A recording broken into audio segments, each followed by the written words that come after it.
आपणाला lady wife शब्दाचा अर्थ माहीत आहे का?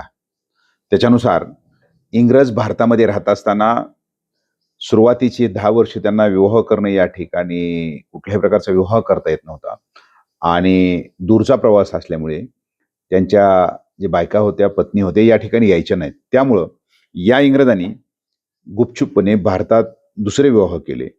मात्र या दुसऱ्या विवाहाची कल्पना पहिल्या असणाऱ्या स्त्रीला, पहिल्या पत्नीला ते लागू देत नव्हते आणि उघडपणे त्या स्त्रीला इथल्या असणाऱ्या दुसऱ्या पत्नीला घेऊन फिरायचे.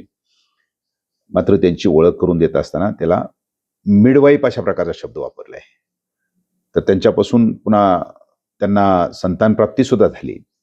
तर हेच पुढं अँग्लो इंडियन म्हणून पुढं आपल्याला पुढे आलेले आहेत. म्हणजेच एकंदर इंग्रज पुरुष किंवा पाश्चिमात्य पुरुष आणि भारतीय स्त्री, तर याची दुसरी पत्नी त्याला मिडवाईफ अशा प्रकारे शब्द